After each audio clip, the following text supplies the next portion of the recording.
We have a lot of violence for you.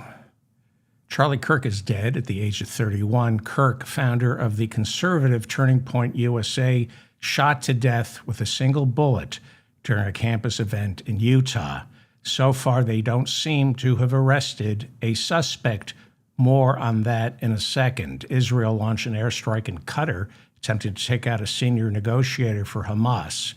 They didn't get him, but they did kill 6 others, including a Qatari security guard. Qatar telling Israel they will retaliate as Trump lets slip that he can no longer control Israeli Prime Minister Benjamin Netanyahu.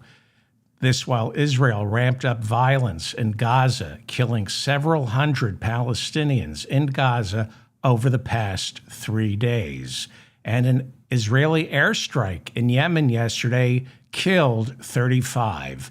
This year, Israel has now launched targeted airstrikes in 6 countries, including Tunisia, Syria, Lebanon, Yemen, Qatar, and Iran, taking out Hamas's senior leadership, as well as Hezbollah's, Iran's, and Houthi leadership.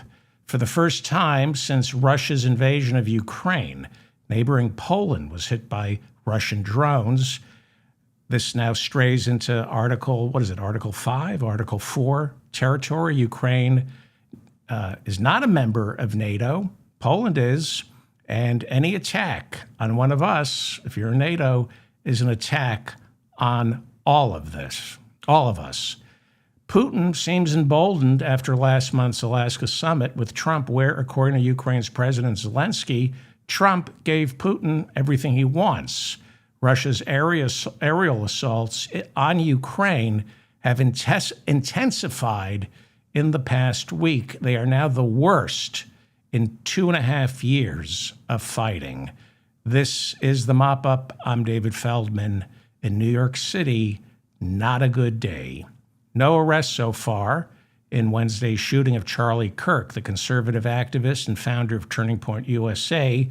Charlie Kirk, one of Donald Trump's most prodigious fundraisers last year. There are reportedly 800 Turning Point USA college chapters around the country. Kirk was reportedly shot in the neck while participating in one of his Prove Me Wrong events, this time at Utah Valley University. FBI Director Kash Patel immediately announced a suspect had been arrested, but later reports say that suspect had been released and not charged with the murder. The Associated Press reporting the shooter fired from a roof far away from the campus event. This event with Charlie Kirk was held outdoors. Roughly 3,000 people are reportedly were in attendance, witnessed it. There are now reports the shots might have come from the university's Losey Center, which is about 140 yards from where Kirk was killed. John Miller on CNN saying, if this is the work of a sniper who could take someone out with just one shot from 140 yards away, police are dealing with someone who is not an amateur.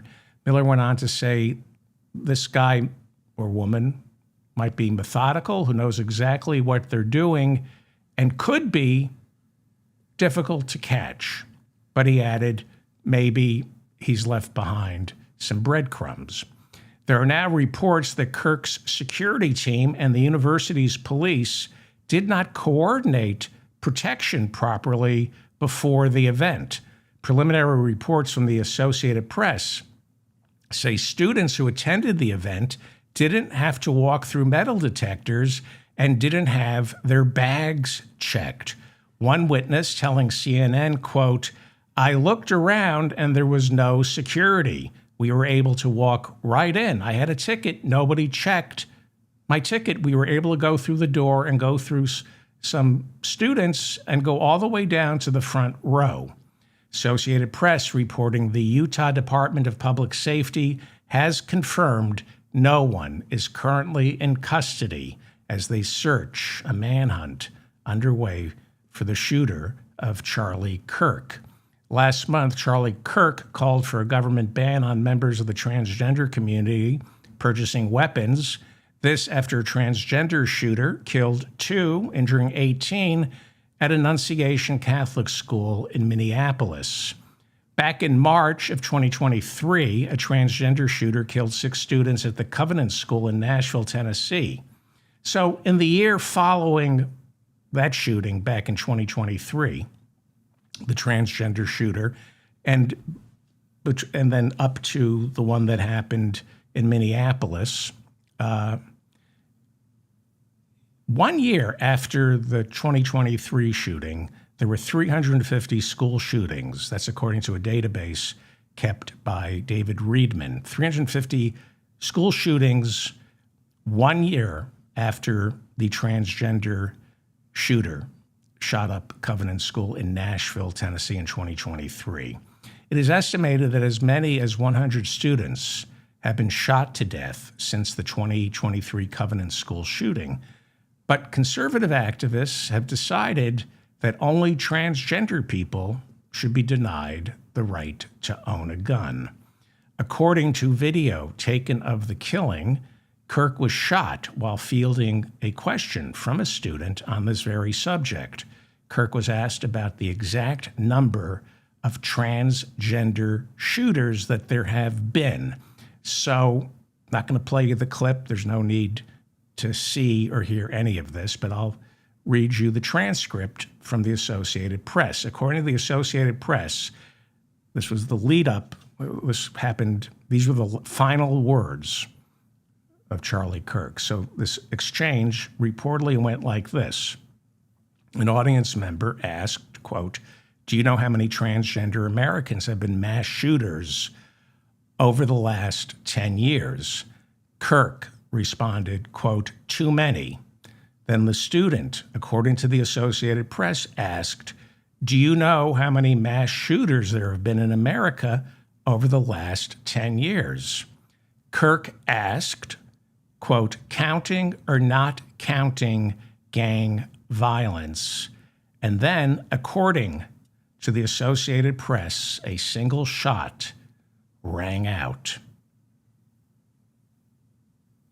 Congresswoman Nancy Mace, who has staked her political career on undermining the rights of the transgender community, told reporters, quote, "Democrats own what happened today," unquote. No arrests have been made. Nobody knows who fired the shot.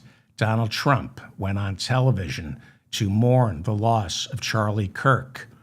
And then, after mentioning his own shooting, the killing of a United Healthcare CEO, and the shooting of Steve Scalise, the House Majority Leader, back in 2017, President Trump launched into a tirade against, quote, "radical left political violence."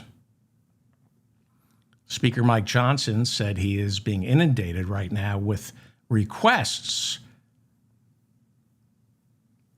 by members of the House for increased security. No requests to bring back the assault weapons ban and to do something about the guns. Members of his caucus just want more security. Okay. His second in command, Steve Scalise, survived a shooting and nearly died in June of 2017 as Republican House members practiced for their annual congressional baseball game. Utah has one of the most liberal gun laws in America. Its constitutional carry law says anyone over 21 can carry a loaded concealed handgun without a permit. People under the age of 18 need a permit to carry a loaded firearm, but they don't need a permit if it's unloaded. 85% of all gun deaths in Utah are from suicide, according to the Centers for Disease Control.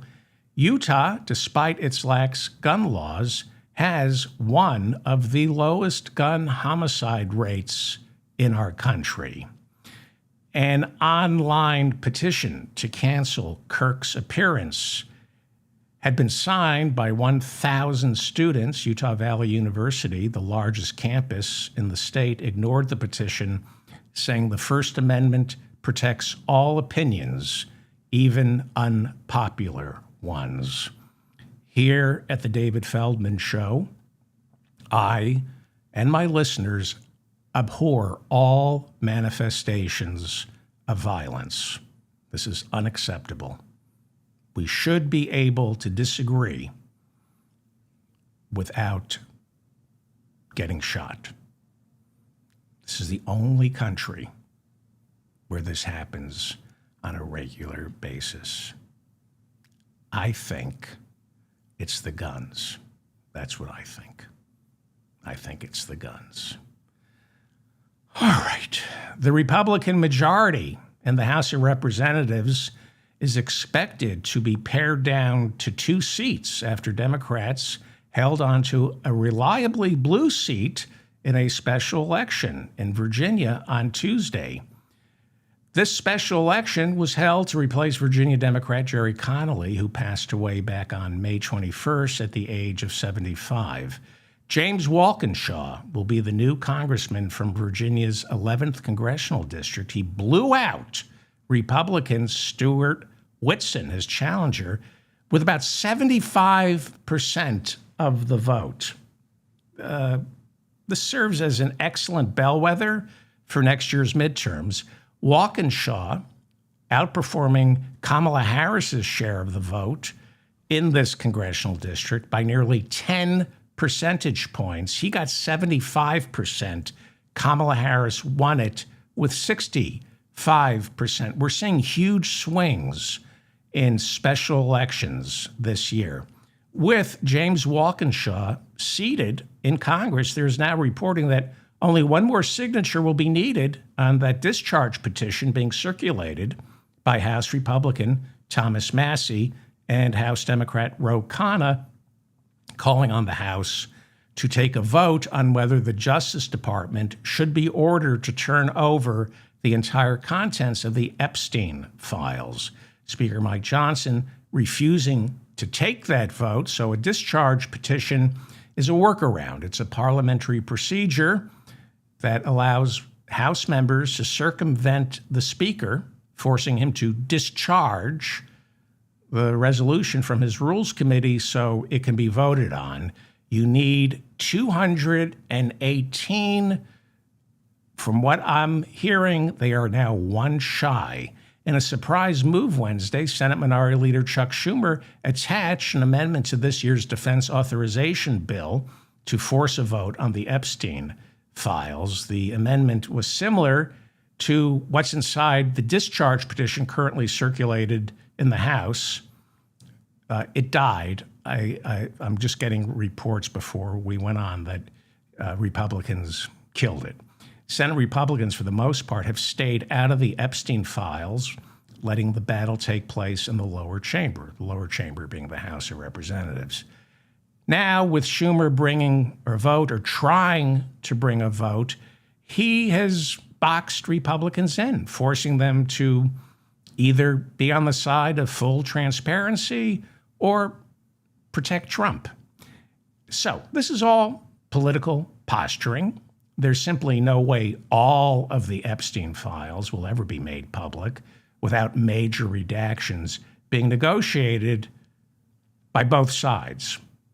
There are things that Chuck Schumer is going to want out of the Epstein files. I'm not saying he's in the Epstein files, but I'm sure both sides, although the birthday book, Donald Trump's birthday book, that message, pretty bad. Senate Majority Leader John Thune was hoping to stay above the Epstein fray and focus on more genteel issues like the looming government shutdown. Here we go. There is no budget for 2026, despite the fiscal year beginning on October 1st. You have to have a new budget on October 1st. We don't have one. So, longtime listeners know how this plays out. And this, I believe, more than the Epstein files, will affect next year's midterms. One big, beautiful bill was signed into law back on July 4th, and it is wildly unpopular with voters. Many are beginning to realize that close to 15 million of us are going to lose our health insurance in order to provide a massive tax cut to the richest 1%. When you look at all the polling, voters are worried about their finances, not the Epstein files. Republicans protecting Trump, calling his birthday missive to Jeffrey Epstein a hoax. It's not going to peel off any MAGA voters. And it will only serve to add, if Democrats are lucky, a little more push for independents already looking for a reason to vote for a Democrat. This is not going to affect, it's not going to help the victims, and it's not going to affect the midterms. Although, who knows? Robert Reich, the labor secretary during the Clinton administration, is now calling on Democrats this time around not to behave like the adults in the room and instead shut the government down on October 1st if Republicans can't pass the 12 appropriations bill that comprise the 2026 budget. Reich saying it's time to cut the funding for what he referred to as Trump's neo-fascist regime. Leave a comment about this because I've been wrestling. I read his piece. Robert Reich wrote that voting to keep the government open is voting to allow Donald Trump and his cronies to pillage our nation's treasury and at the same time fund Trump's unconstitutional power grab.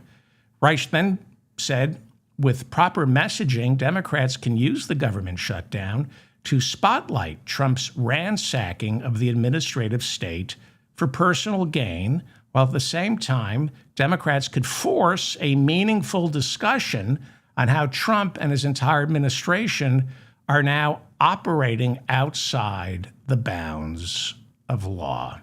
So, I agree with everything he's saying. I just don't know if he's right. Leave a comment. How would that play politically? Because that's what this is about. This is politics. Until the Democrats either get the Senate or the House, nothing can be done. So would shutting the government down win the House of Representatives for the Democrats? I don't think the Senate is doable. Leave a comment. Will Americans respond positively to Democrats behaving like Republicans? And what emergency powers would Trump invoke to take advantage of a government shutdown? All the emergency declarations he's made this year have been bogus. He could almost legitimately claim that a government shutdown is an emergency. And he would use those emergency powers to cherry pick which parts of the government would be reopened and which ones would remain permanently shut down. I'm reading reports that Russell Vought, who is head of the Office of Management and Budget, is salivating over the possibility of a government shutdown, to do rescissions, to just start cutting and not reopen the agencies he doesn't approve of. So, should the Democrats go big? They never do, or at least not since Lyndon Johnson. Should they go big or should they do what they always do? Thread the needle very carefully, hoping enough voters will give them control of the House. Because enough voters see Democrats as the adults in the room who can be trusted with government. That's their brand. We're the adults in the room. That is their brand. They participate in a government shutdown. That's off-brand. Leave a comment. And while you're at it, I spent the first 2 years, I'd like your feedback on this. I spent the first 2 years of the Biden administration demanding to know why Trump wasn't already in prison. So, looking back, do you think Trump would have been reelected had the Biden Justice Department began prosecuting Trump back in 2020 won, the year January 6th happened. Donald Trump wasn't indicted for January 6th until August of 2023, right when the presidential election was just starting. Trump had already announced he was running again in December of 2022. So any prosecution that came after 2022 immediately had the appearance of politicizing the Justice Department. I'm not saying it was politicized. You know how I feel about Trump and January 6th. I'm just saying, do you think had the Justice Department indicted Trump before the 2022 midterms, before he declared that he was running again, do you think it would have had, the indictments would have had the boomerang effect that they had on Election Day last year? Putting Trump on trial in the heat of an election appeared political. Every indictment, every conviction brought more money into Trump's coffers and a bump in the polls.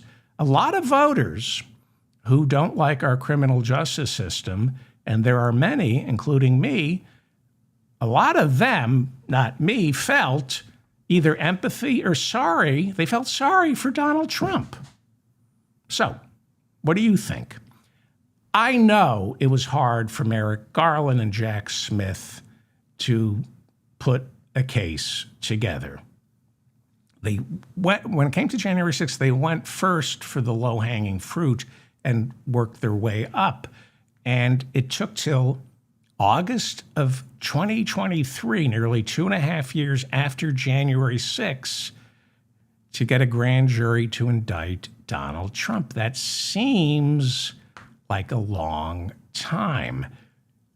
Would it have mattered politically if they prosecuted earlier? Do you think if the trials started before the 2022 midterms, he would have won?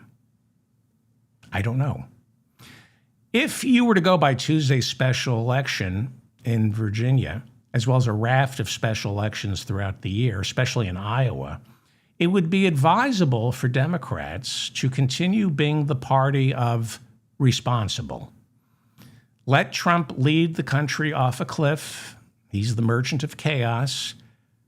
Democrats know how to govern.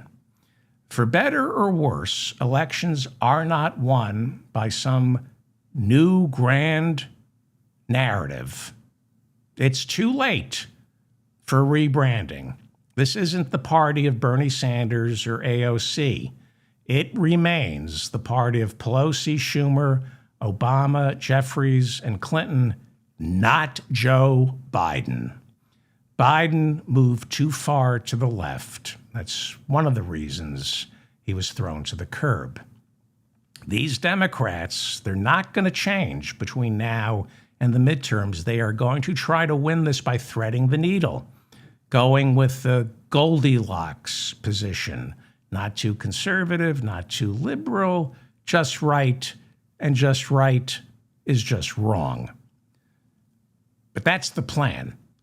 And Bernie and AOC are playing to sold-out crowds in purple districts. It is still the party of Bernie and AOC and the squad.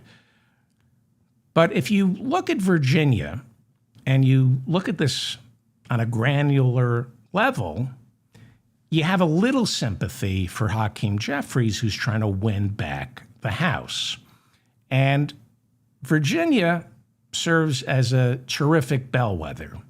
I'll talk about New Jersey. They also have special elections this year on another show. But let me talk about Virginia. It's blue. Biden won it by 10 points. Harris won it by fewer than 6 points. This win on Tuesday by something like a 50% margin.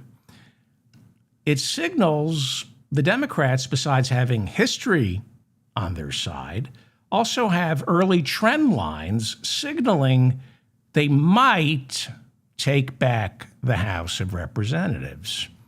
remember, Republicans are down to a 2-point majority right now. So there's what I want the Democratic Party to be, and then there's what they are. I want Hakeem Jeffries to be somebody who he's not. And he's going to do what he's going to do without consulting me. He is going to play it safe because at this point, politics is a game of inches. And he knows, as much as I want a massive repudiation of Donald Trump and the Republicans, he knows they don't need a massive blue wave in 2026. They only need 3 seats, and then they own the House of Representatives, because a win is a win, no matter what the margin is. Trump last year didn't even crack 50% of the vote. He won with a plurality, but he still insists he has a mandate. Biden got close to 52% of the vote. Trump didn't. He doesn't have a mandate. But look at what he's able to do. They barely have the House of Representatives. He's one of the most unpopular presidents in American history, but he won. You know, it's like the Super Bowl. If you win by 1 point, you're the champion, especially if you win by 1 point. They love you even more if you win by 1 point. The good news, and we are desperate for good news today, Democrats are overperforming in, I believe, all the special elections that have been held this year. We saw enormous swings last month in Iowa, another bellwether, in their special elections. We talked about Democrat Caitlin Dray, who won Iowa State Senate District 1, that seat. She won it last month by 11 points. Now, 11 points doesn't seem like a blowout, but this is a reliably red district. Now, so listen to this, because I've talked about this, but it's important. Rocky DeWitt was the Republican who held that seat. He died last year, so they had, or maybe this year, so they had an election to fill a seat. He was reelected back in 2022 by a more than 10% margin. Last year, Trump won the very same district by 13 points. The Democrat, last month, Caitlin Dray, won it by 11 points. So looking at her win versus Trump's win in November, that is a 24-point swing. That is massive. That is a massive swing to go from Trump in November winning it by 13 points to a Democrat winning it by 11. That's a 24% shift. In January, Iowa Democrat Mike Zimmer flipped a state Senate seat. He flipped it blue by winning it by 4 points, despite Trump winning that same district by 20 points 2 months earlier. So that's what, a 24-point swing away from the Republicans in a matter of weeks. There was another election in March for Iowa's State District 100. That seat, a Republican won by 3 points. So why is that good?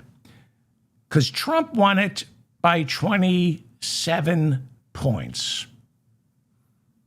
We saw a 24% swing away from Republicans in a district that never goes blue. The upshot from all this is Iowa's Republican Senator Joni Ernst announced earlier this month she's not running for re-election, which means Iowa now has an open Senate seat. No incumbent is running, meaning it's a little easier, still unlikely, but easier to flip it blue.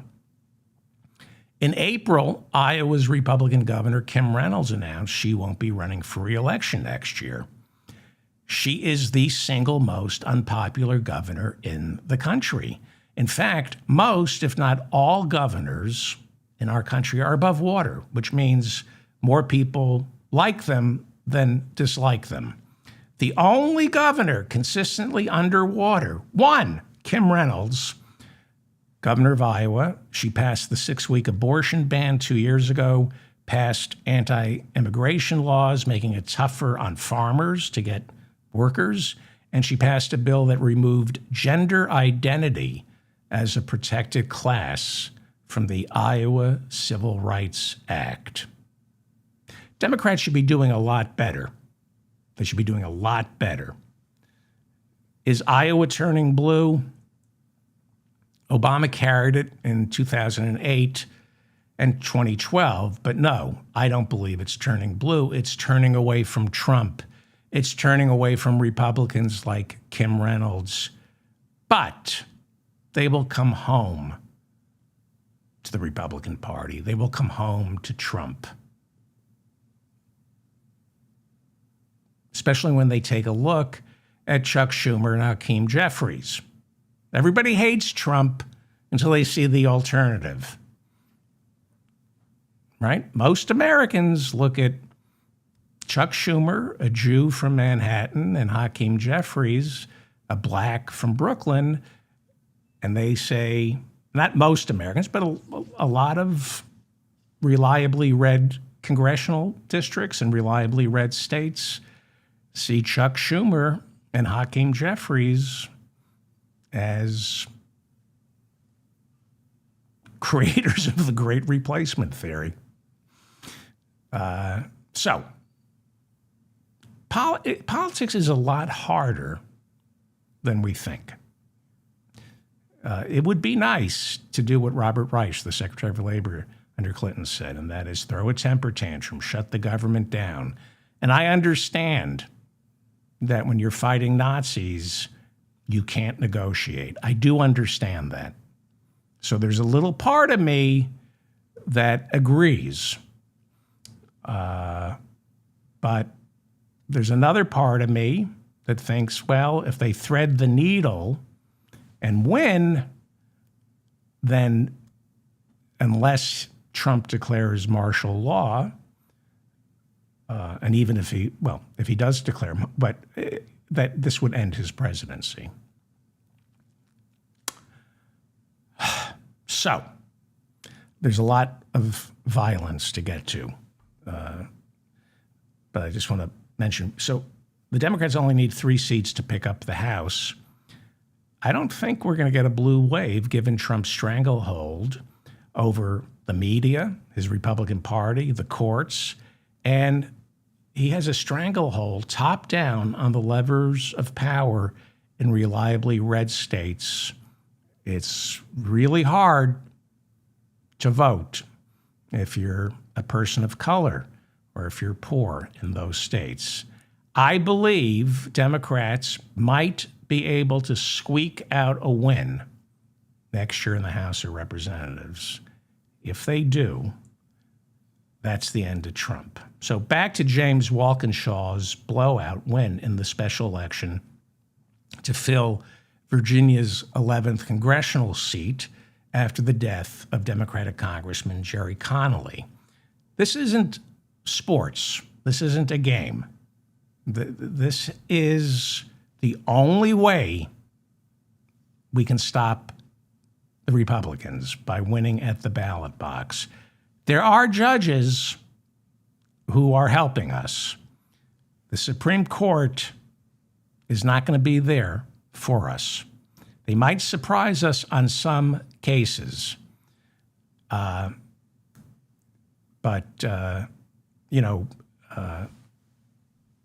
talk about the 22nd Amendment in a second. So James Walkinshaw got 75% of the vote. That's important because, as I said, Virginia, like Iowa, is a bellwether. Different. Iowa is reliably red, but it's in play. Virginia is reliably blue, also in play. And Iowa is in play. Remember the pollster, Ann Seltzer, who said Harris was going to win? The most reliable pollster in America said Kamala Harris was going to win the state of Iowa, and she didn't. Interesting. While Democrats control both chambers of the Virginia State House, they have Glenn Youngkin. He's a Republican in Virginia as the governor. He is being term limited out of office. Before being governor of Virginia, he briefly served as co-CEO of the Carlyle Group, quite possibly the largest defense investor in the world. He was co-CEO for 2 years, and then he was fired. So like any other failure in business, Glenn Youngkin turned to Republican politics. He now wants to be president because, well, he's really stupid. And so if Trump doesn't run, Youngkin thinks on the surface he will appear to be an attractive Republican candidate because he won Virginia, which is a swing state. At least it's a swing. Internally, it's a swing state. It's reliably blue in presidential elections, but internally, it goes back and forth between Republicans controlling it and Democrats controlling it. Former House Democrat Abigail Spanberger is running for governor, and she is leading significantly in the polls. A centrist. I'm not a fan of hers. Spanberger represented Virginia's 7th congressional district and left Congress earlier this year to run for governor. Polling now shows her heading into the November election with nearly a 10-point lead over her Republican challenger, Lieutenant Governor Winsome Earl Sears. It's funny how the Republicans hate identity politics, unless it's white identity politics. Republican Lieutenant Governor Winsome Earl Sears is black and a woman. So she gets to go to the front of the line in the Republican Party. She did serve in the Marines, and she ran a homeless shelter. For some reason, she's a Republican. I don't know, maybe she doesn't know she's a black woman. It's possible. If I had her on this show, that's the first question I'd ask. Lieutenant Governor, are you aware that you're a black woman? And if so, why are you a Republican? Speaking of black women, an appeals court ruled that Lisa Cook, an economist who became the first black woman to serve on the Federal Reserve Board, she can keep her job after Donald Trump fired her, claiming she was guilty of mortgage fraud. She can keep it temporarily, according to this ruling. Cook earned a BA from Spelman College, a historically black university. She got a second BA from Oxford University as a Marshall Scholar and a PhD in economics from Berkeley. She's also taught at Harvard. Trump is trying to get rid of her. So the judge issued a ruling blocking Trump's firing of her. The judge said that Cook can work at the Federal Reserve until the lawsuit winds its way through the courts.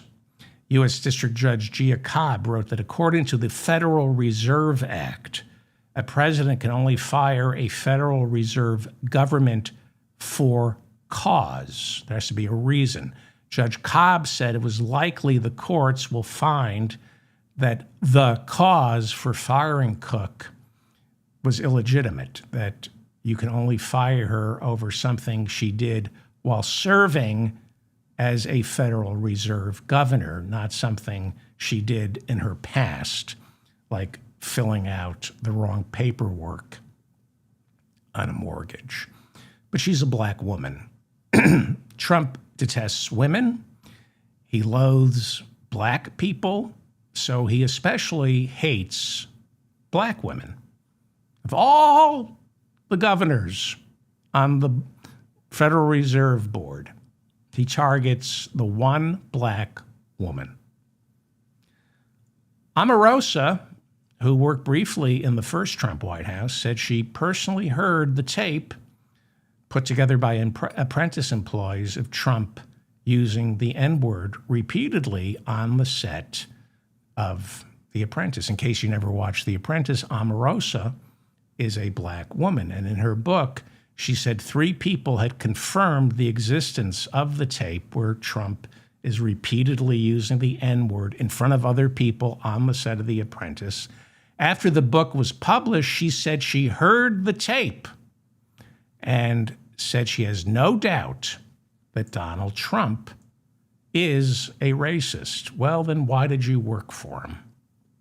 So, on the subject of black women, I played this clip on our last show. It's Trump talking down to a female reporter, calling her darling, and then berating her after she asked if Trump was declaring war on Chicago. She asked that question because Trump took to social media over the weekend to say, pretty soon, Chicago will learn why I changed the name of the Defense Department to the Department of War. In the same social media post, Trump showed a doctored image of him as the Robert Duvall character from Apocalypse Now with the words, "I love the smell of deportations in the morning." In the original Apocalypse Now, Duvall says he loves the smell of napalm in the morning. And the picture also said, they changed Apocalypse Now to Shipocalypse Now. Shipocalypse, like what went on in Vietnam is going to happen to Chicago.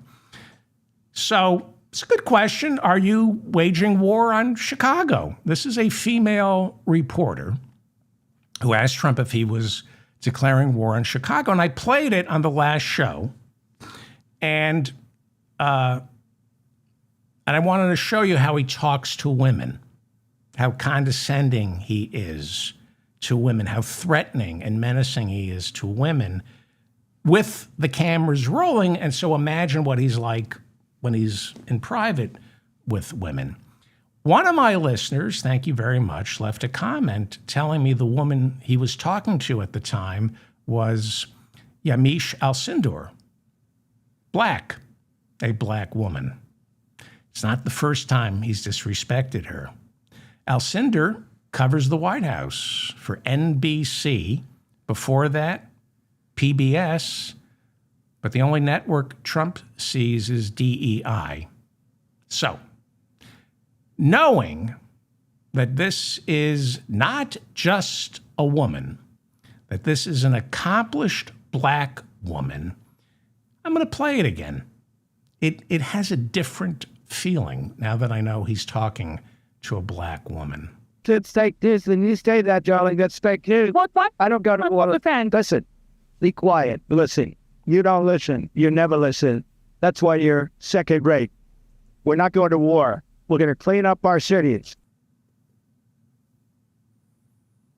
Okay.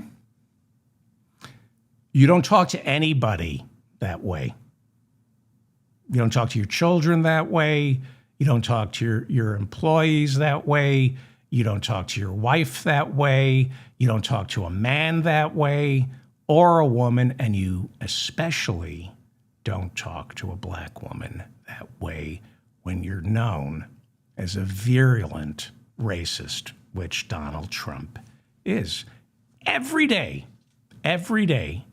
there is some gratuitous attack on a black worker. That's just a signal to his base that black people are under assault here in this country. So that's Yamiche Alcindor. Okay, where am I? Back to Virginia. Anybody still here? Okay. I'm going to get to Hamas, Israel, and Russia. There's a lot to keep in order here, but I have to do it. I can't jump all over the place. A lot happened, and none of it is good. So, where am I? Virginia.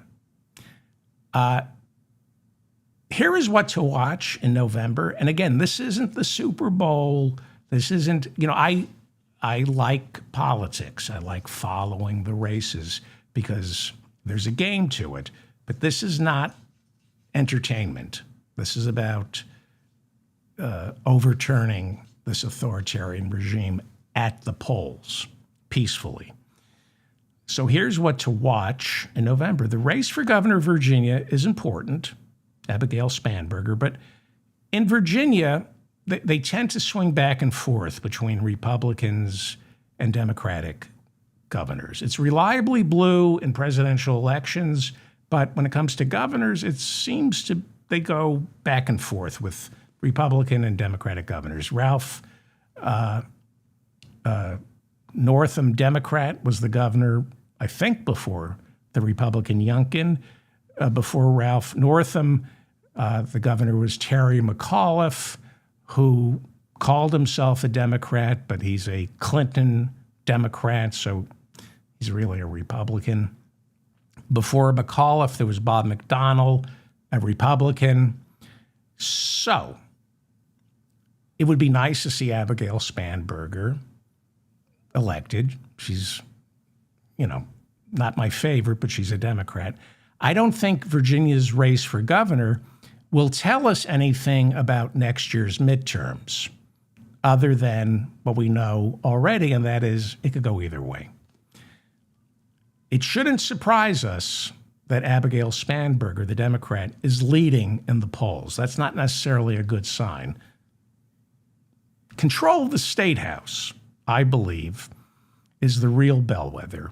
The control of Virginia's State House, and that is being decided in November, that could be the bellwether. Virginia's legislative branch is known for divided government, and it serves as a leading indicator. Since 1994, Virginia has had divided government except for 2012 through 2013. That was 1 year. The Republicans had the trifecta. And then in 2020 through 2021, 1 year, Democrats had the trifecta. Trifecta means one party controls the government, the governor's mansion, and both chambers of the legislative branch. I won't talk about the courts because they shouldn't really be, but that's the term. It's called a trifecta, but you got to take into account the Supreme Courts, the state Supreme Courts. So, since 1994, Virginia has had divided government every year except for 2. Now, given Virginia votes reliably blue in presidential elections, but not so reliably blue for governor or for their state legislators, the race for control of the Virginia State House this November might be a leading indicator for how the midterms shake out in 2026. So, what I try to do on this show is point you towards stories to follow and why. If, when you surf the web, pay attention to Virginia. The Virginia Senate is up for election in 2027, not this year. So this is just about Virginia's House of Delegates. That's what they call their state assembly or their House of Representatives. They have a Senate, and then they have their iteration of a state House of Representatives. They call it the House of Delegates. Virginia's 100 members of the House of Delegates are up for election in November. Right now, Democrats have a very narrow margin with 51 seats. Republicans have 49. How many seats do the Republicans need to flip it? And what does that remind you of? The Virginia State Senate, by the way, is also controlled by Democrats. Narrowly. They have 21 seats. Republicans have 19. What does that remind you of? See how Virginia kind of mirrors what's happening in Washington, D.C. So, again, the Senate is the state Senate in Virginia, that's 2027. They have divided government. They have Democrats in control of the state house, a Republican governor. In November, from what I'm reading, there is the possibility that Democrats could pick up as many as 9 seats in Virginia's House of Delegates. So again, if you're interested in this stuff, and you should be, because this isn't a game. Some of it is a game. This isn't a game. This is our country. You want to follow the race for control of the Virginia House of Delegates in November. And here's an example of why, of how this will serve as a barometer. 4 years ago, Biden, 2021, was in his first year in office. And 4 years ago at this time, we were coming up on the midterms. The midterms are 2022, so we were just gearing up for the midterms. But Virginia has off-year elections for governor and the legislative branch. So what happened 4 years ago? Glenn Youngkin from the Carlisle Group, Republican, won the race for governor. He turned the governor's mansion blue, and Republicans flipped the House of Delegates. They won 7 seats in the House of Delegates. So there's what I want, what I feel, and what I don't want to hear. And what I didn't want to hear 4 years ago, when Glenn Youngkin won, when the House of Delegates flipped red, all the centrists, like Abigail Spanberger, were saying this is an early repudiation of the Democrats and Joe Biden moving too far to the left, although some of Bernie's candidates in the state house did well. And a lot of establishment Democrats, who we need to get rid of, but now is not the time, were saying, you see, we need the Josh Gottheimers. Bernie's ruining our party. Well, what kind of barometer was that election? A year later, Democrats narrowly lost the House, and they kept the Senate. So how good a barometer was that election 4 years ago? We were told there was going to be a massive red wave for the midterms, and Virginia seemed to signal that we were in store for a total repudiation of Joe Biden and his progressive politics. Well, they kept the Senate. Democrats kept the Senate a year later. And so not that great a barometer. What I'm doing is reading entrails. You could say that the election 4 years ago in Virginia was a leading indicator of Democrats losing control of the Senate and the House and the White House last year, but that would be a stretch. I don't know how to pronounce it. Haruspicy. It's the art of reading entrails. It's fantastic to do it. I'm an amateur haruspics, is what they're called. The ancient Babylonians and the Sumerians practice haruspicy. This is what you do. Don't do this. I'm joking. But what they do is they sacrifice an animal, and then they bring in a specialist who looks at that animal's liver, its guts, its intestines, and they are able to divine the future looking at the innards of a sacrificial lamb. So if The sacrificial lamb had a healthy gut, and that meant it's going to be an abundant fall harvest. So it's all about gut health. I keep telling you, probiotics, prebiotics, sauerkraut, it's the mind-stomach connection. So what I'm saying is you might as well read the entrails of an animal to figure out what's going to happen in the 2026 midterms. So a lot of this is controlling anxiety, looking at polls, looking for bellwethers and barometers. I'm terrified about the midterms. I can be in control if I'm paying attention to special elections. That being said, special elections tell us a lot, the same way polls tell us a lot. I don't know what's going to happen in 2026. I'm assuming we're going to have the midterms with this Supreme Court, who knows. There are major signposts along the way, and the big one right now is the fight for control of the Virginia House of Delegates this November. Polling and historical trends dictate a Democratic victory. That shouldn't be a surprise. You want to see a blowout.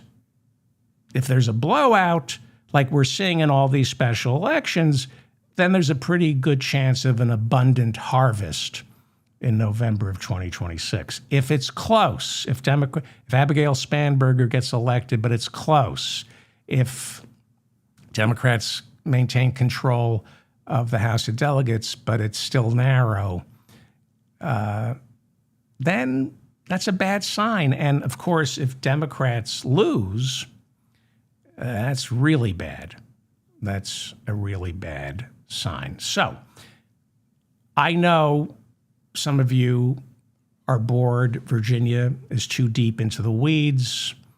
But if you're Mike Johnson, you can't afford to lose a single seat. It's got a 2-vote majority. In a couple of weeks, it's going to be a 1-vote majority. Then it's going to go back to a 2-vote majority. Every seat in the House of Representatives counts. And that affects not just Mike Johnson, it affects you. Now, this is why this stuff is important. Republican Jen Kiggins is running to hold on to her seat. She represents Virginia's 2nd congressional district. It's Virginia 2. It's a purple district. It swings red to blue. And this is one of the races Hakeem Jeffries thinks he can pick off the seat. It's an important seat. Remember, 2-vote majority. And here's an example of how local politics affects you and the entire world. The 2nd district, Virginia 2, is home to what will soon become the world's largest wind farm. Dominion Energy owns what is soon to become the largest wind farm. It's 26 miles off the coast of Virginia's 2nd congressional district. When they complete this wind farm, it will have 175 turbines out in the ocean powering about 660,000 homes. This is the Inflation Reduction Act. This is Joe Biden. It's not just good for the planet, it's creating thousands of good-paying jobs in Virginia's 2nd congressional district. The problem is Trump and the Republicans hate the Inflation Reduction Act. And for some reason, Trump has it in for wind farms. He calls them ugly. He tells these bizarre lies that wind farms out in the ocean kill whales. But Mike Johnson, the speaker, going out of his way on Tuesday to break with Trump, promising that the 2026 budget will include funding for that coastal Virginia offshore wind farm, despite Trump telling him to kill it, to kill all wind farms. So why does Trump hate wind farms? I have photographic evidence. This is an actual photograph of Trump from behind. He doesn't like the competition. That's why he doesn't like those wind farms. The coastal Virginia offshore wind farm hasn't gone online yet.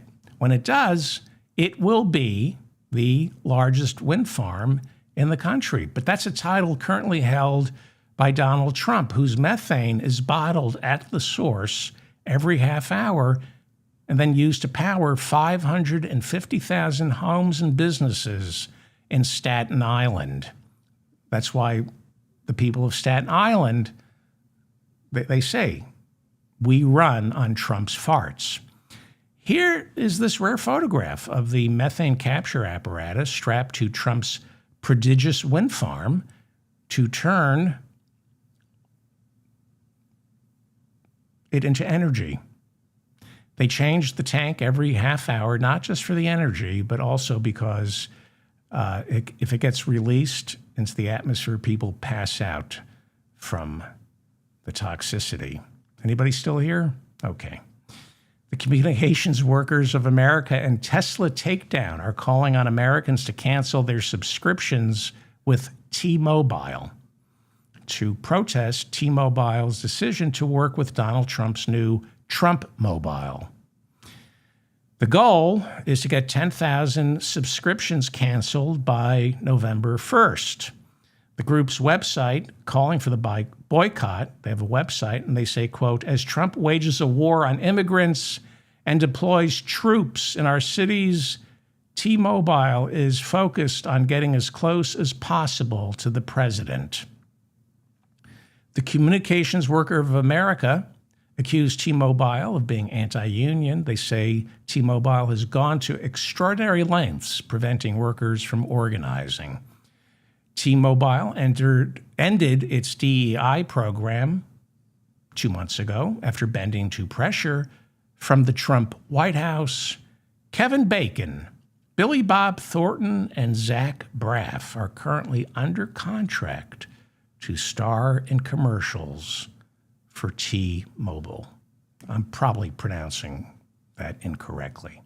Michelle Wu is the first woman of color to serve as mayor of Boston, and she won roughly 72 to 73% of the vote Tuesday as an election was held to narrow that race for mayor down to 2 candidates for November. Mayor Wu, a progressive Democrat, has repeatedly warned ICE not to step foot in Boston because it's a sanctuary for migrants. She has ordered all municipal officers, from teachers to police officers, not to cooperate with ICE as ICE just launched its Operation Patriot 2.0 in the city of Boston. Now, there are reports that ICE's presence in Boston is not being felt. People saying they're not seeing a lot of ICE agents, but immigration attorneys are warning it's just the calm before the storm troopers. It's the calm before the stormtroopers. They are stormtroopers. If you work for ICE, you're on the wrong side of history. Nepo baby and centrist Democrat Josh Kraft came in second in the race for mayor, scoring about 23% of the vote. So now the two of them face off in November. Kraft is the son of New England Patriots owner Robert Kraft. Robert Kraft used to be a close friend of Donald Trump's and a huge donor, but Kraft pulled away from Trump after January 6. He then spoke out against Donald Trump last year, saying Trump's rhetoric on the campaign trail sowed division, especially among the Black and Jewish community. So Kraft and Trump have not talked since January 6th. There are some reports, however, that after Trump returned to the Oval Office this year, Kraft and Trump opened up their line of communications. So that's the Patriots owner, Robert Kraft, and his son. Julia Koch, the wealthiest woman in New York City and one of the heirs to the Koch brothers' fortune, that dirty money, she has purchased a 10% stake in the New York Giants. She reportedly paid $1 billion for a minority interest in the New York Giants. Last year, Julia Koch, purchased a 15% stake in the New York Nets basketball team. For the past 40 years, the Koch family has used its ill-begotten gains, its oil fortune, they've used that money to fund bogus studies that promote climate change denial. They also fund think tanks and economists who are willing to fudge numbers while making the case for lowering the wealthiest 1%'s taxes. While several of the most virulent racists and homophobes have also taken money from the Koch family to make it harder for people of color, poor people to vote, and the government to protect the civil rights of anybody who isn't a white Christian. I mention this because Julia Koch is now owning 10% of the New York Giants, 15% of the Nets. And, you want to pick a team? You're still going to root for the Giants? She should have bought the Oilers. Still going to root for the Nets? Fox News will remain a right-wing cesspool of misinformation. This after Rupert Murdoch's family finally agreed to settle a lawsuit challenging Murdoch's conservative son, Lachlan, from taking control of the corporation once Rupert dies. Lachlan Murdoch's three liberal siblings, James, Elizabeth, and Prudence, try to wrest control of the corporation away from the very conservative Lachlan. They intended to clean house and make Fox News a legitimate news gathering operation. Imagine that. But a new agreement was reached where each child, those three children, will receive a little more than $1 billion each in cash, and in exchange they will have no part of News Corp, which owns Fox News. Remember Bill O'Reilly? Remember Bill O'Reilly? He was one of the biggest stars on Fox News until Fox realized O'Reilly was costing them a fortune after they had to pay women to be quiet. According to reporting in the New York Times 4 or 5 years ago, Fox News paid close to $50 million, maybe more, to settle lawsuits filed by at least 6 female Fox News employees who accuse Bill O'Reilly of harassment, as well as what was described as non-consensual sexual relationships. What is a non-consensual sexual relationship? There's another word for that. But O'Reilly still showing his liver-spotted face in public. In fact, Andrew Cuomo, the former governor of New York, his brother, Chris Cuomo, interviews Bill O'Reilly all the time on Chris's News Nation show. You might remember Chris Cuomo was forced to leave CNN after it was learned he was helping his brother Andrew spin sexual assault and harassment allegations while he was still governor. He was doing that on the DL.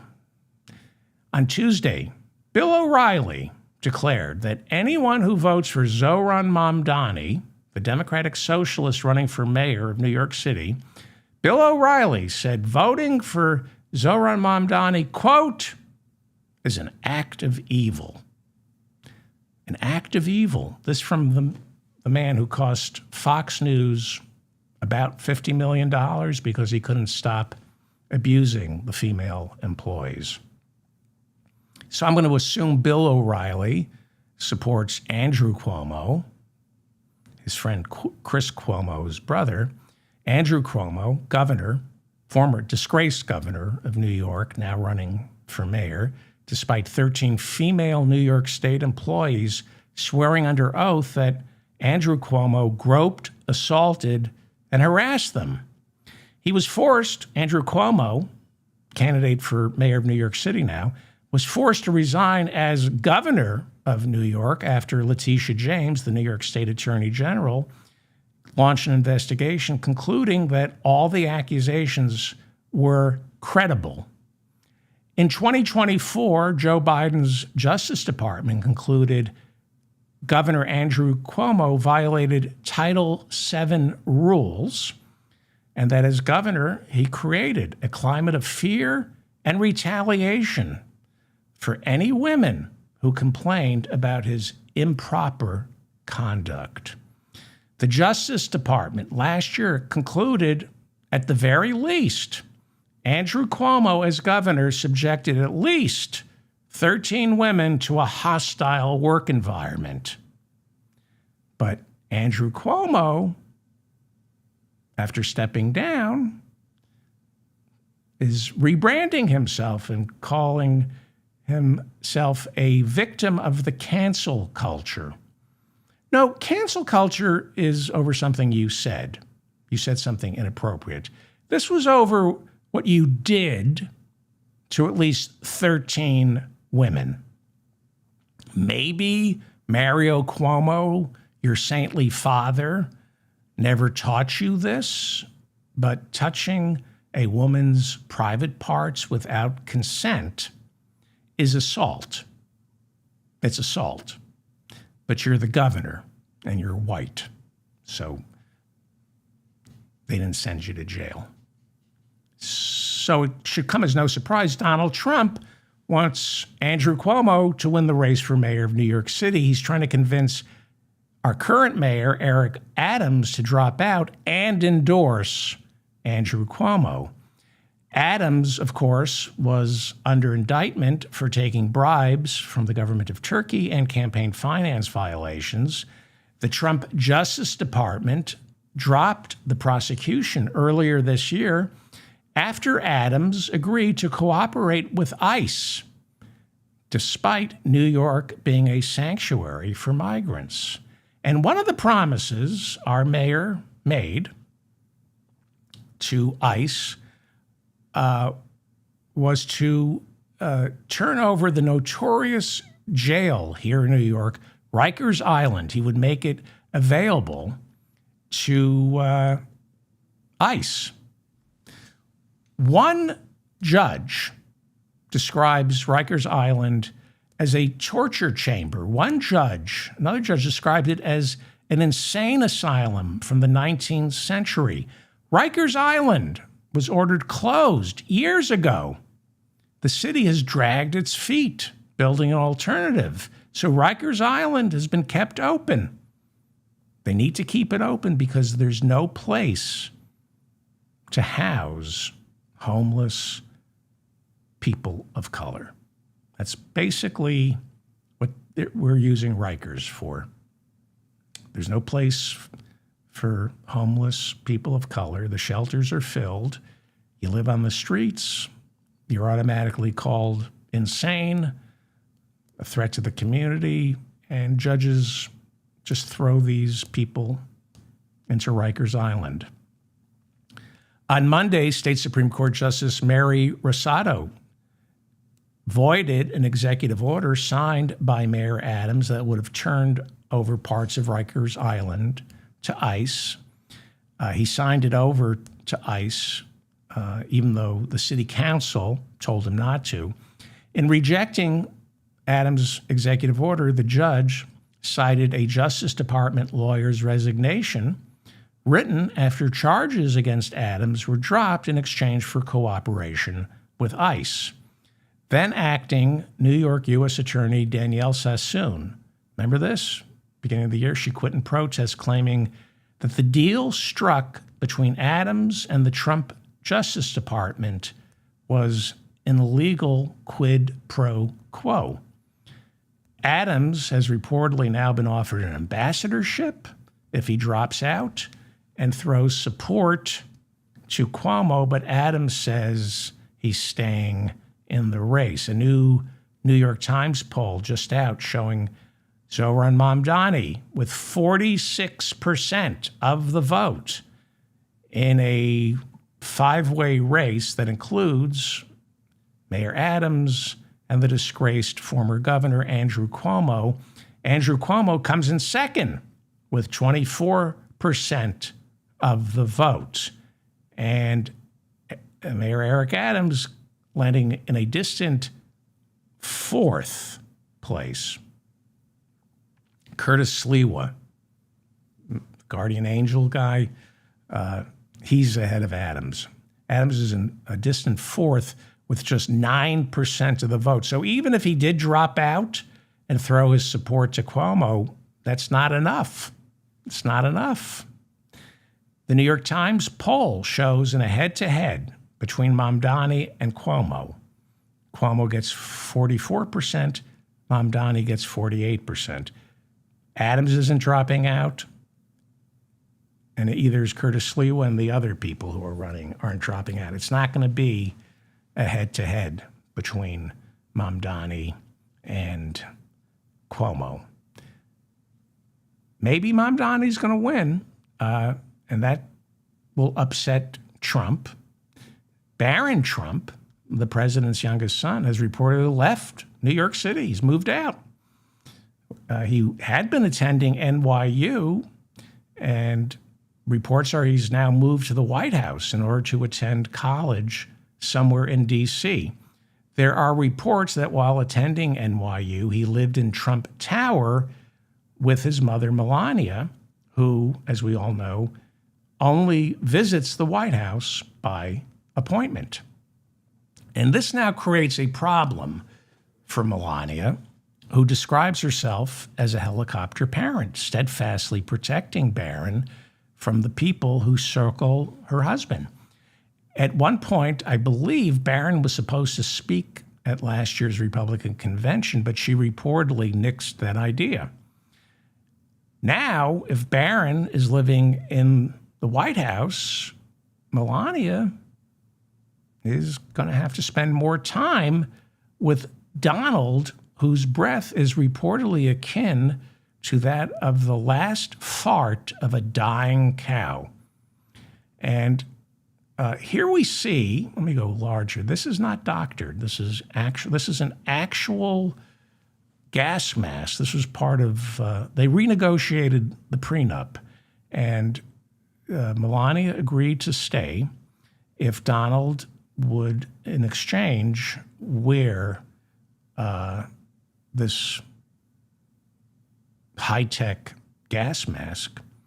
But even that gas mask can't filter out the stench of the sulfuric rot emanating from our beloved dear leader's mouth. It's not working. So now Melania is wearing her own gas mask, which she dips in lavender, still can't filter out the Trump putrefaction.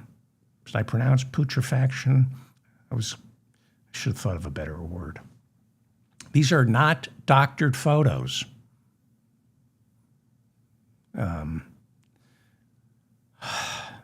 Anybody still here? I got a lot to go over. This was a very upsetting day. The news was very upsetting. Trump's bogus emergency order to justify sending troops into Washington, D.C. expires on September 11th. So under the law, a president can declare a 30-day emergency to send troops anywhere he deems fit. But after 30 days, he requires a joint resolution from Congress to extend that emergency. Congress failed to renew Donald Trump's D.C. emergency.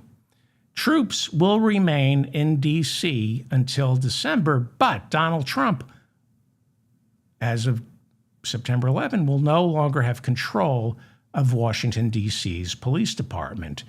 D.C. Mayor Muriel Bowser said Wednesday that after the emergency order expires, she will then order her police to stop assisting ICE.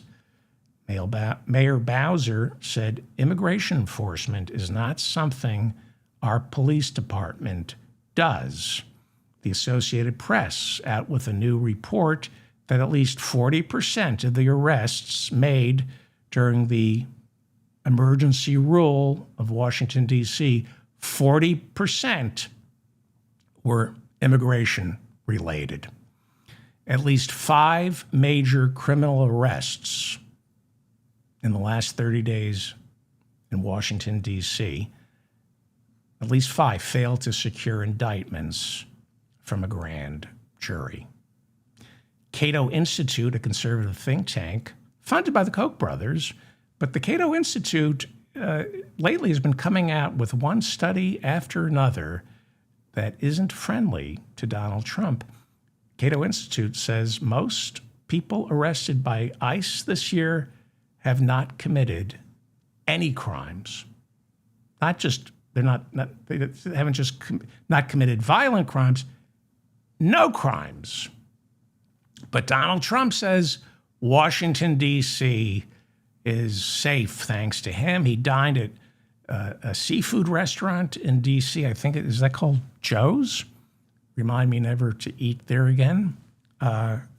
He dined at Washington, D.C. Seafood.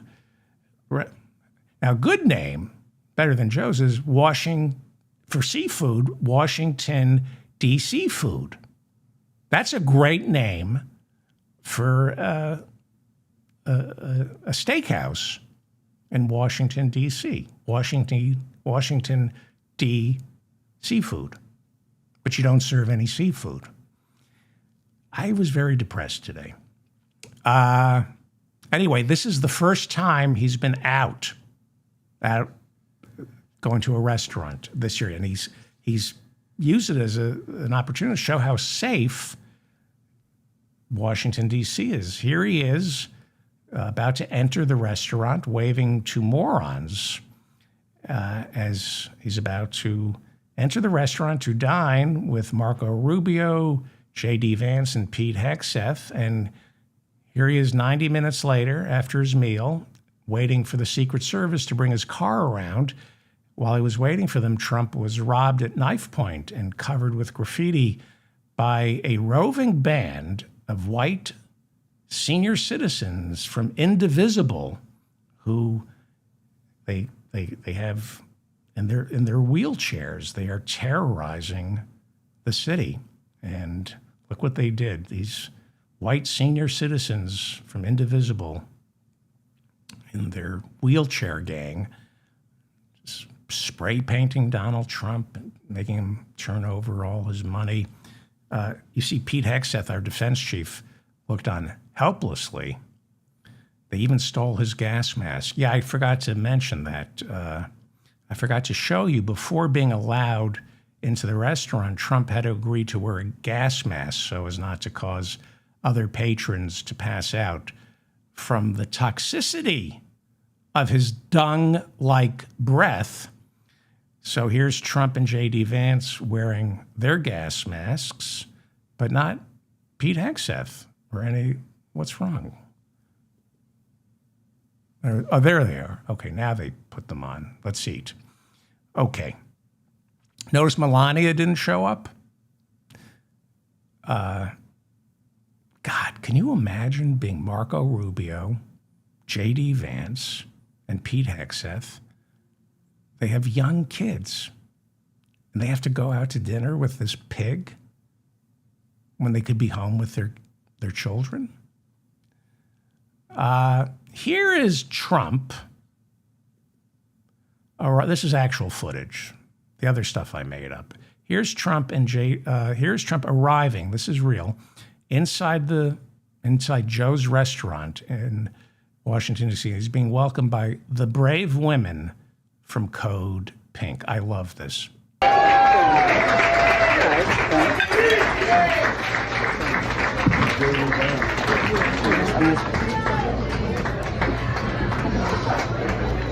Trump, you are not welcome here! Yes, he is!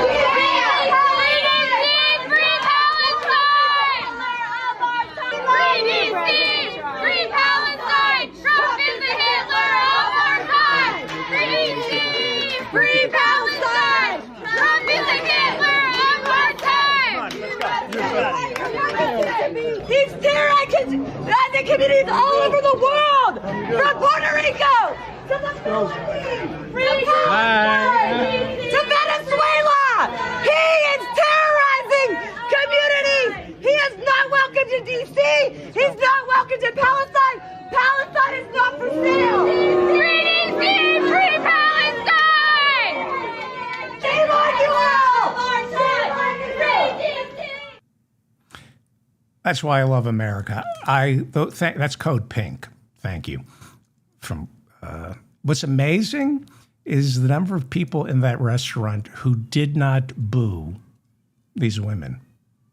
That's what's amazing. You have the President of the United States in this fancy restaurant. Everybody's rich, and these women are screaming at Donald Trump. You would think there'd be more booze. Well, there was booze, but they were drinking it. Watch that again. What's great about it is he's in a bubble, and nobody talks to him that way, especially women. This is why, I mean, that's what gets it. When a woman does that, he's in a rage right now. Thank you to Code Pink for doing that. I think I would be terrified of doing that. So Trump, a convicted felon, is Mr. Law and Order, and he's proud that he sent in the National Guard because he's all about law and order. That's why he pardoned nearly 1,600 January 6ers accused of trying to overthrow the government of the United States and loot our capital. One of the J6ers Trump pardoned was Robert Keith Packer, who I think he had to do 75 days in jail. He showed up for the insurrection wearing a Camp Auschwitz sweater. He's has a nice criminal record going back 25 years, drunk driving, larceny, drug possession, and forgery. 5 days ago, he was arrested in Virginia for animal cruelty, charged with a felony for total disregard for human life after police say he allowed his dog to injure 4 people. They were rushed to the hospital, and another dog was injured.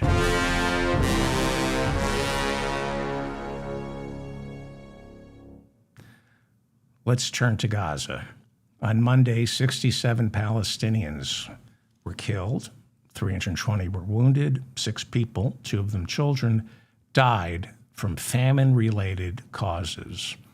The World Health Organization says as of September 5th, 2025, at least 361 Palestinians in Gaza, including 130 children, have died from malnutrition.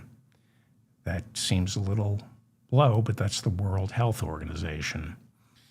On Tuesday, 83 Palestinians were killed in Gaza, 223 were injured, 70 Palestinians were killed in Gaza on Wednesday.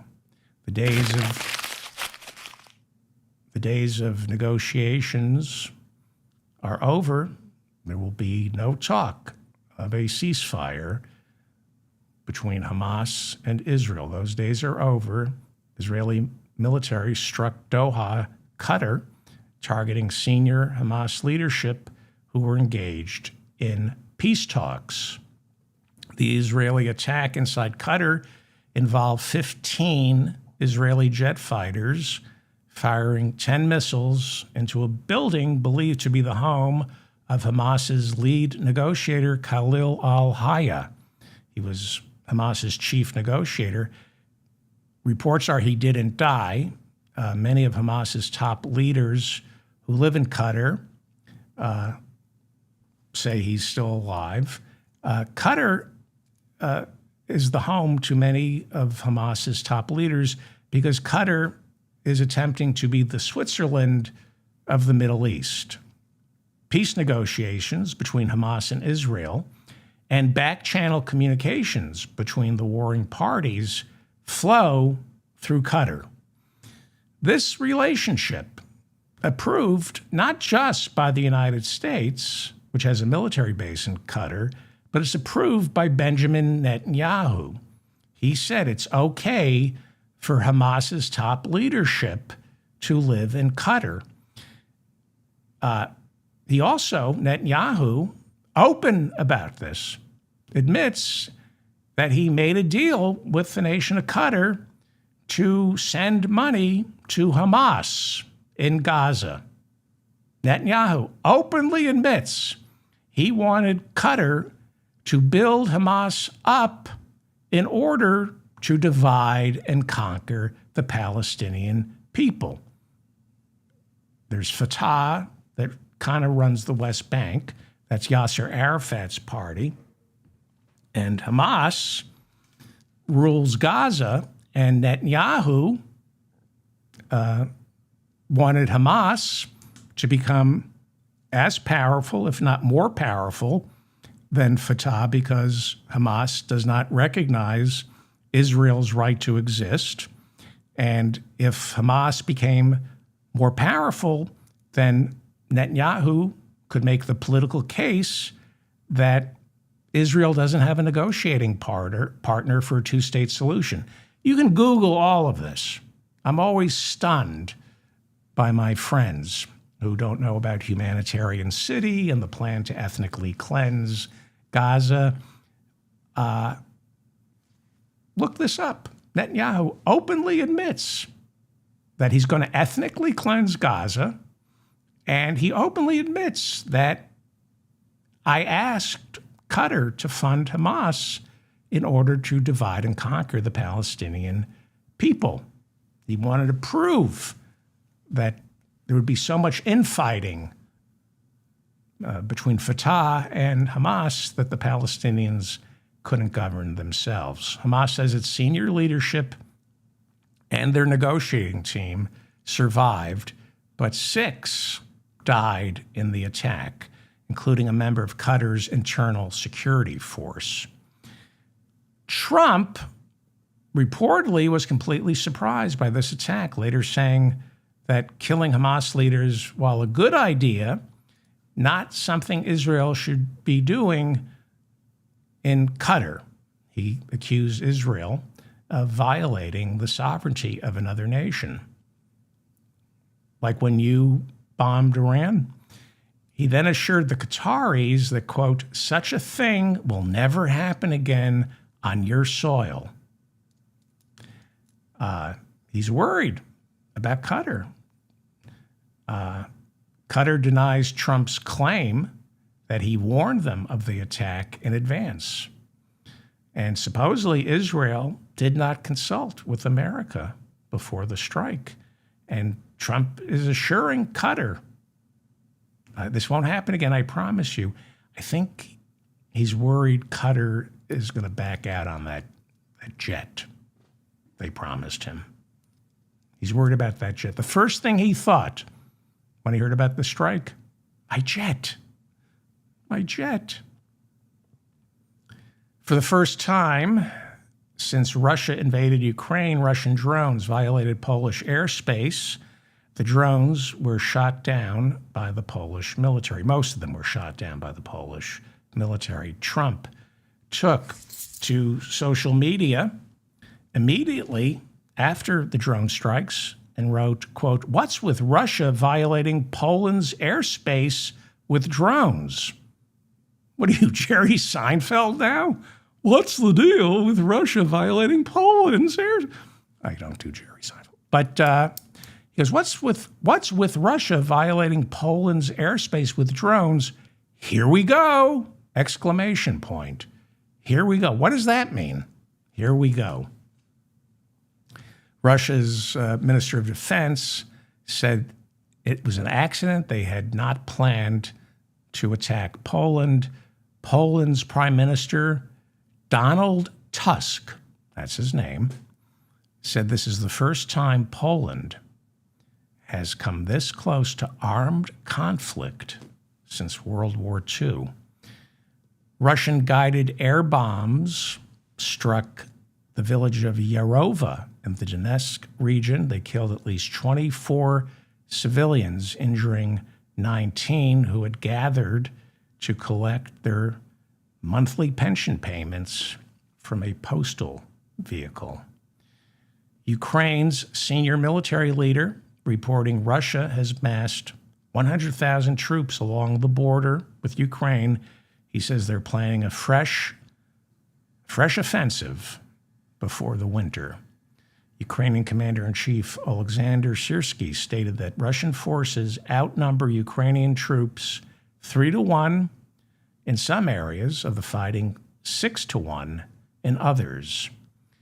India and China have reportedly increased, not decreased, their purchases of Russian oil, despite Trump repeatedly threatening them to stop buying Russian oil or they will face massive tariffs. Trump telling India and China, buy American oil instead. He's also asking the EU to stop buying Russian oil. I didn't know that the EU, that Europe was still buying oil from Russia. Anywhere between 10 to 20% of Europe's oil still comes from Russia. The trial of Jair Bolsonaro continues in Brazil. Bolsonaro is charged with leading a coup against the current president, Lula, after refusing to concede defeat in his bid for re-election. They were calling Bolsonaro Trump of the tropics before this insurrection.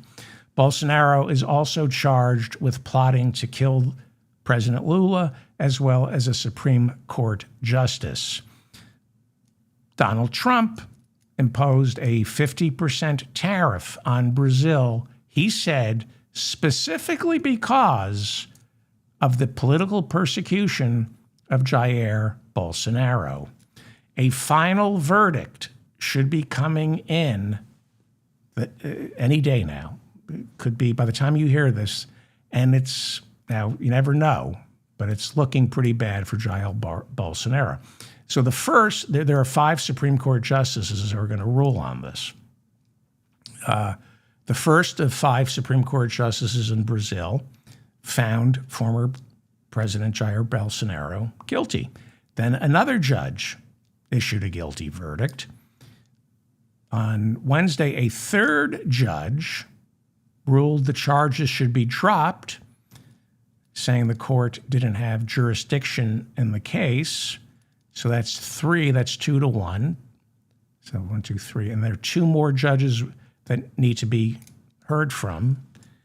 And what we're being told is these 2 judges are going to vote to convict Bolsonaro. That's going to be a 4-1 verdict. We'll see. And then he goes to prison. He's already banned from running for political office until 2030. So that's how Brazil handles an insurrection. A little differently than here in the United States. Different, he made a choice. We made a choice. They made a choice. Meanwhile, House Minority Leader Hakeem Jeffries just named Eric Swalwell, the congressman from California, to serve as the ranking member of the new January 6 subcommittee Republicans have set up to serve as a counter-narrative to the original January 6 committee set up by the Democrats. Hakeem Jeffries accused Republicans of establishing this panel in an attempt to rewrite history. There are reports that Trump will not be sending troops into Chicago. That's what we're hearing. Pam Bondi, the Attorney General, said Wednesday that she was hoping Governor Pritzker would ask Donald Trump to commit troops to Chicago. She said, but since the governor hasn't asked, Trump will probably send the troops somewhere else. He's eyeing New Orleans. That seems to be, but who knows? No troops. By the time you hear this, there could be 5,000 troops in Chicago, but we're being told no troops. But the Department of Homeland Security announced that ICE has begun what they call Operation Midway Blitz, targeting migrants in Chicago. They've had to cancel Mexican Independence Day celebrations in Chicago for fear of being wrongly arrested. Foreign mail coming into the United States has plunged 80% after Trump slapped a tariff on foreign products shipped to the United States that are worth $800 or less. Anything that was worth $800 or less that got shipped to the United States tariff-free. It was called the de minimis exemption. Trump eliminated it. Treasury Secretary, the tariffs might be illegal, and the Supreme Court is going to take the case on the tariffs. If the Supreme Court rules that there wasn't an economic emergency and that Trump therefore doesn't have the right to act unilaterally without Congress to set the tariffs, it is possible that the government will have to refund about half the tariffs, and that's going to be a nightmare. That's going to be all the DOJA cutbacks, and now they have to refund half the tariffs. Well, Rocky Balboa, I call him Rocky Balboa, Treasury Secretary Scott Bessent denied on Sunday that Trump's tariffs are paid by Americans. He said it's not a tax. He's basically, continuing the lie that the foreign governments, foreign countries pay the tariffs. Well, I don't want to mess with Scott Bessent. He's our Treasury Secretary, and he'll drop you. He will. On yesterday's show or 2 days ago, I reported that Scott Bessent threatened to beat the crap out of Bill Pulte, Trump's mortgage finance director. They had to separate them. And then earlier in the year, Scott Bessent got into an actual fight with Elon Musk inside the Oval Office. You do not want to mess with Treasury Secretary Scott Bessent. He's a very violent man. His fists are lethal weapons. They've had to be registered with the government. I found out that's because he used to be a professional boxer.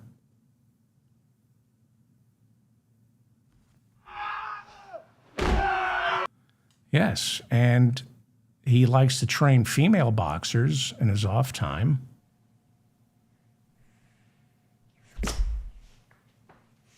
That's Treasury Secretary Scott Bessent. And here he is. This is really sweet. Here is Treasury Secretary Scott Bessent teaching his 90-year-old mother how to defend herself. Cool. I'm David Feldman, reminding you to stay strong and protect the weak. This was a hard show to do, so if you are still listening, thank you. Thank you to Bob and Mila in the chat room for keeping the conversation civil. There's a lot else. There was so much to get to today. Dial back the rhetoric.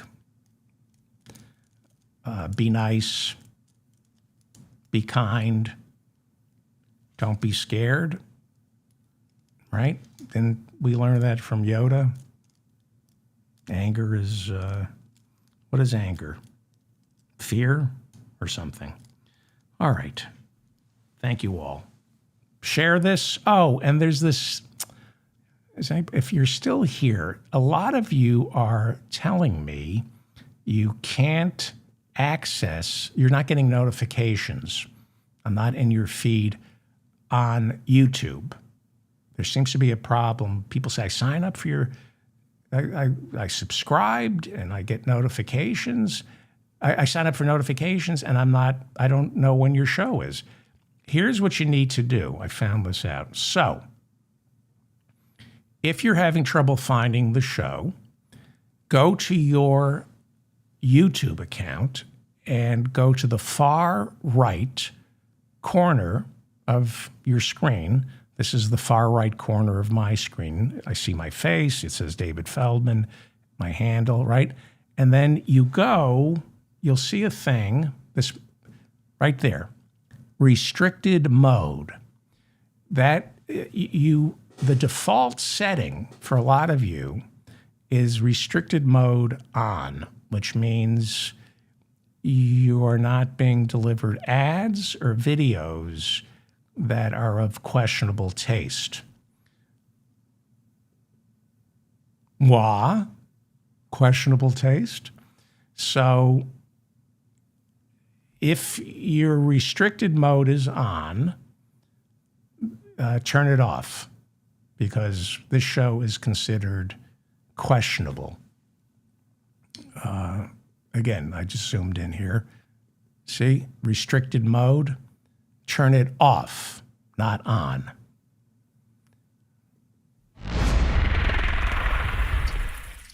Thank you. Help me out here and